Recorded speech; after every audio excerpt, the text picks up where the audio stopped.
Hello, everyone. I'm Freida Wales, and today I'm chatting with the legendary drag queen, comedian, singer, and self-described fuckable clown Jackie Beat. Because Jackie Beat has not appeared on Drag Race, you may not know who she is. But RuPaul has been quoted saying she is a great talent and a pure genius. Ross Matthews has also been heard saying her look tonight tells people she needs money. She is a professional comedian, writer who has worked with Joan Rivers, Rosie O'Donnell, Margaret Cho, Jennifer Coolidge, Elvira, and so many more. And she recently starred in the movie Stage Mother, essentially a Hallmark movie that includes the words fuck and pussy. I'm so excited to welcome to the fish tank, Jackie Beat. Hi. It was a mouthful. I know you love a mouthful. I do love a mouthful. And I feel guilty when I say that I've written for Rosie O'Donnell because I actually wrote for Roseanne and I wrote a song for Roseanne and she performed it with Rosie O'Donnell. I think it was at Rockefeller Center or something. Oh, yes. So, I'm the type of person that just grabs like, oh, Rosie O'Donnell saying words that I wrote. Yep. That means I've written for Rosie O'Donnell. Credit. So obviously you made your debut as Jackie in 1980, just to age you as well there. Can you tell me the most vivid memory? 1989. 1989. Oh, our facts were a little wrong. Well, it's fine that you get your facts wrong. I mean, it's not like we have the internet where we can look up anything. I'll tell my research department that they're in trouble. No, don't tell them they're in trouble. Just scream, "You're fucking fired." Okay, got it. 9 years older than she already is. We just want to make sure that you look the best. So if you make you sound older, then you look even better, right? That's true. It's good to tell people 78. So in 1989, can you tell us your most vivid memory from that first night? I think like a lot of gay men, it's sort of a rite of passage to do drag for Halloween, or at least it used to be, before Drag Race. And so a bunch of friends and I did drag, to walk down Santa Monica Boulevard, which is, people come from all over the world to celebrate Halloween in West Hollywood on Santa Monica Boulevard. And I just seemed to do it with a different attitude and, a little more attention to detail, let's put it that way. I just kind of found my voice, if you will. The real me came out. Was there anything like a standout memory from that night? I know for a fact, and I don't know if this was the very first Halloween I did drag, but one of my favorite, and I know somebody out there has it on video, and it wasn't like, in the 80s that somebody had to have a big, huge video camera. Yeah. We were drinking Absolute vodka that we had poured into an Evian bottle. So we were just like guzzling. I don't drink anymore because it gives me migraine headaches. But we were drinking and we were drunk. And I know for a fact that I went into a porta potty.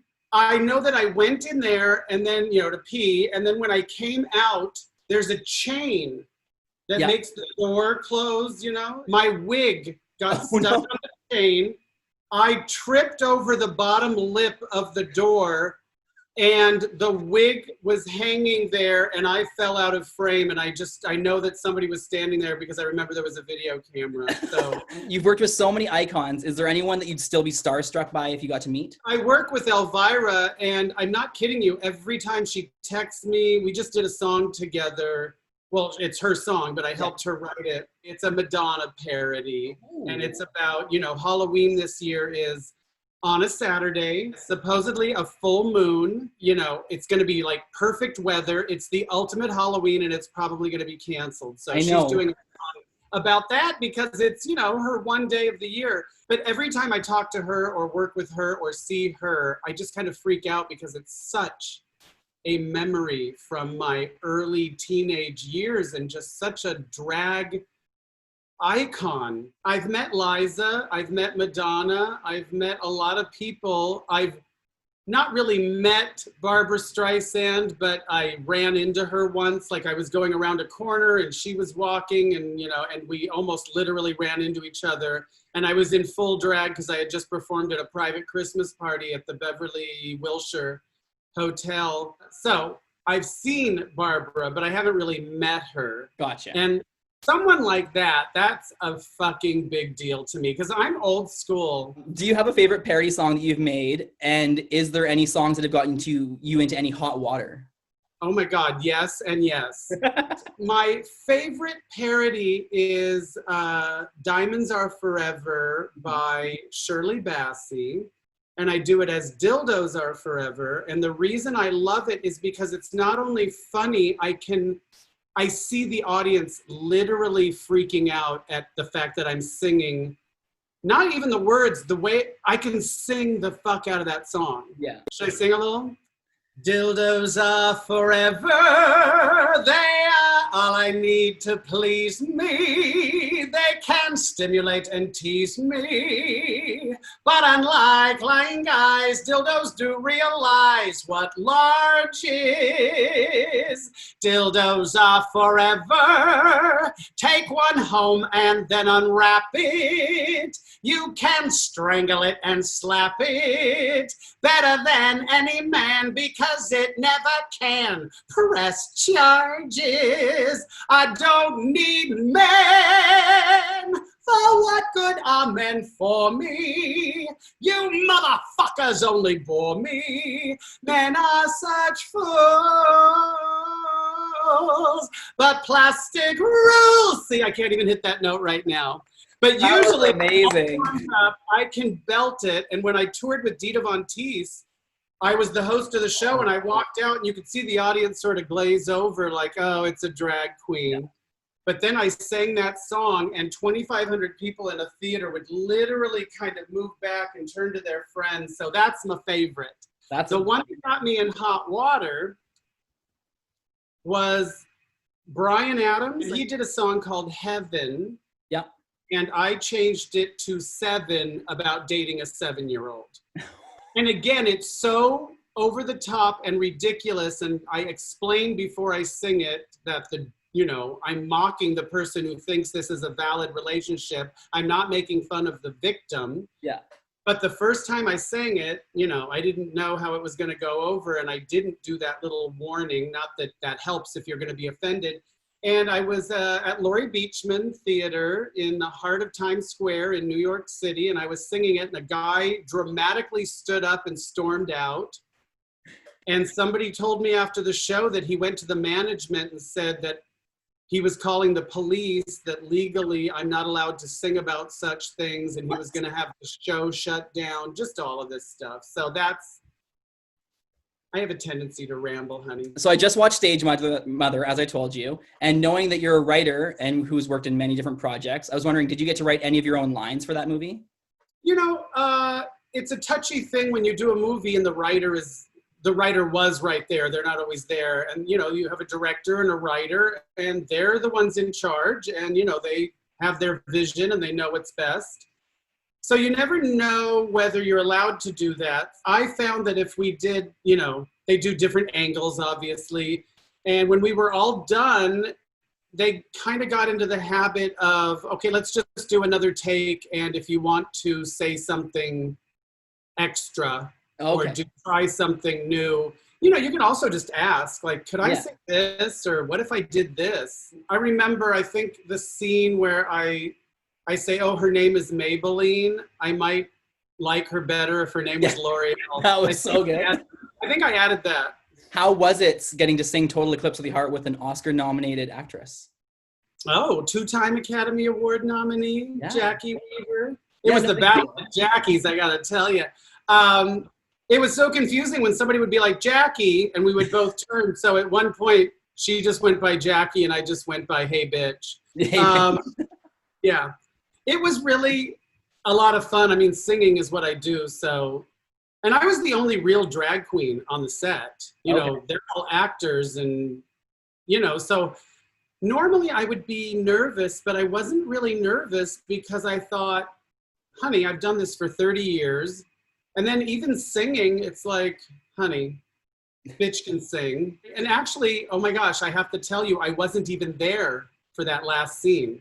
Really? And if you watch the movie, you can kind of tell because I'm not in it that much and they just sort of kind of like keep plugging me in. Yeah, it was a separate day, so I didn't have to sing in front of Jackie Weaver. I would, and I have. She's come to several of my shows here in Los Angeles. You know what? You're absolutely right that the movie Stage Mother, I'm telling friends, I'm like, it's very Hallmark, but Yes. I don't have a problem with that because I feel like we don't need to preach to the choir. And, you know, maybe some people who wouldn't normally watch a drag movie will tune in. Yeah, I thought it was a great movie too. It was super fun. Oh, thank you. Your parts were the best, of course. Leave them wanting more. It was actually the first time I've seen you out of drag, so that was quite the shock for me. Ugh, he's so fucking old. So I've been watching both your weekly Instagram live shows, and I wanted to ask you a question that you ask all your guests. What would your end of the world meal be? Cock. Sorry, there's no nice way to put it, especially after being in this house almost exclusively for 5 months now? Just some good stuff. Uber meats, yes. Uber meats. So on your show, Quarantine Cuisine, you made a turkey meatloaf of a Kamala Harris. And I've gotten into the habit of making some pies, and I'm actually selling them because I'm not doing any drag gigs. So I made you a Jackie Beat pie topper, and I wanted to show you. I don't know if you can see you there. I just took a screen grab of that. That's hilarious. So we're going to put you on an apple pie and bake you up this fall. Oh, good. It could be an Adam's apple pie. Maybe a crab apple? A little sometimes if I skip a meal. I always like to ask my guests when they join me in my fish tank to do a whale call for me. So if you could do a whale call, that'd be amazing. Okay, you want me to do a whale call? Yeah. Okay. Hold on, I'm calling Lady Bunny. Whale call. One whale calling another. Okay, I'll really try it. That's a little more on the walrus family, but I'll accept it. That made my eyes water, and I have a show to do, you whore. Oh, I'm sorry. It's Canada. I can't say We'll bleep it out. We'll bleep it out. It's fine. Thanks so much, Jackie. We really appreciate it. And we know that you know a lot of famous people, and we were wondering maybe you could help us get someone really famous for our next interview, like Ross Matthews? I wasn't good enough? Perfect. People watch this shit. It's okay. Only like 10 people in Kelowna will see it. Yeah, that's the thing. In Canada, you can have 10 people watching and get your own show on real TV, right? That's what I'm hoping. I'll do my best. I'll send them all the link. And when they see how brilliant I was, despite all your facts being wrong and how you abused me, I'm sure they'll jump at the chance. RuPaul's going to sign me right up for the next season.